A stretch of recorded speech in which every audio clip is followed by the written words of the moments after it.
Welcome back to part 2 of day 1 of our asynchronous learning.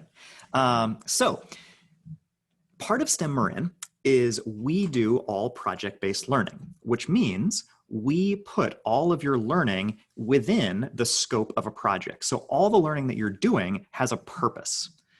So without further ado, we are going to introduce the first project, which is what all of our learning is going to build towards for the next 6 weeks. So our first project, without further ado, is the Rube Goldberg machine. Okay, so what the heck's a Rube Goldberg machine? So it was named after this guy called Rube Goldberg. He was a cartoonist a long time ago.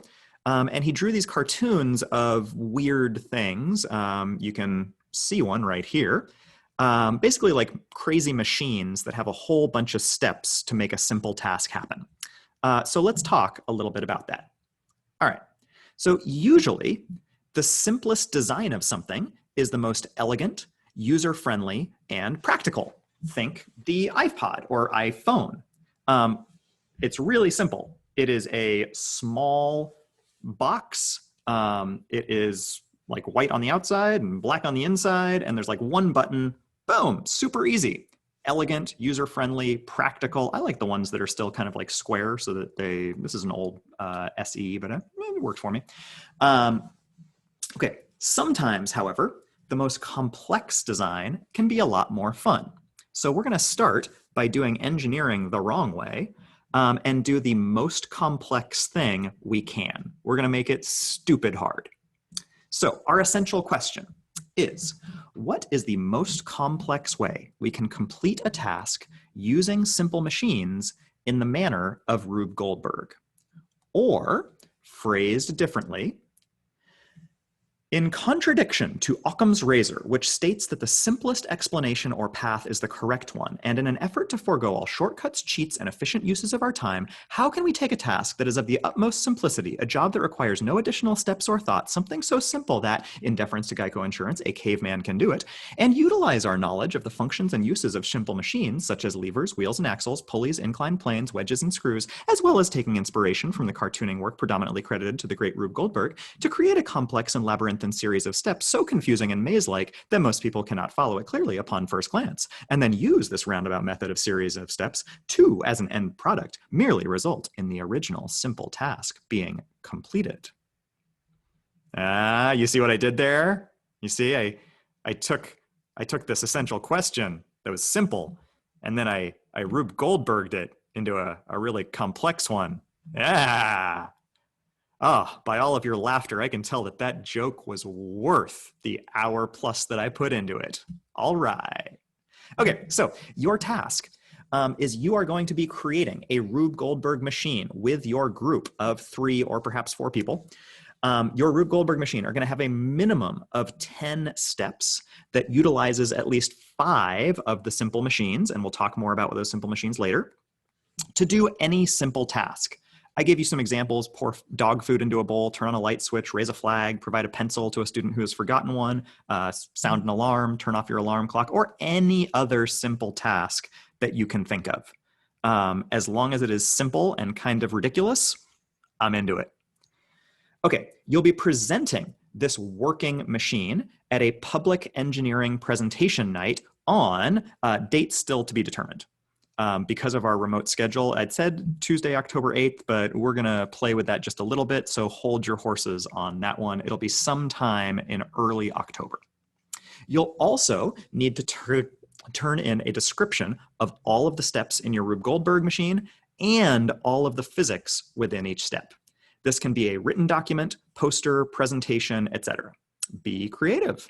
So we've seen a Rube Goldberg machine cartoon. Let's look at how you can actually turn that into something cool.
Okay, so you might not.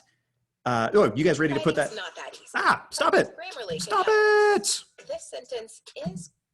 Whew, that was kind of intense. All right, we're back. Sorry, YouTube just keeps playing. Okay, so are you ready to put that into action? Okay, so yours might be just a touch smaller than that. You may not have TVs to smash or large cars to roll around, and your garage or space might be slightly less warehousey, and you might not have the 50 engineers that they had up on the balcony setting everything up for you. But we can absolutely do this. We're going to work in teams of 3 or perhaps 4 if it doesn't work out to even 3s. And you guys are going to design a Rube Goldberg machine spanning across your various homes and outside spaces. So you've got 10 steps total. I'm going to ask you to aim for 15, where probably at least 5 take place at each person's home. And then you've got to figure out some way of transferring the energy digitally to the next person. And they're all going to be kind of themed around the same thing so that they're a cohesive component. So that everybody is going to be designing using stuff that you have around the house. Cups, pots, pans, textbook, whatever, pillow, I don't know. We'll have to figure it out because we've never done one from afar like this. But I think that we can put together something like cardboard, pieces of wood if you have that around, sitting around. I don't know. We'll see what we can find. We're going to learn about this together, and I think we'll have some fun. All right, and with that, now that we know what we're doing, we are going to ship on to our next video where we're going to learn all of the physics content that you will need in order to do that. See you in a couple seconds.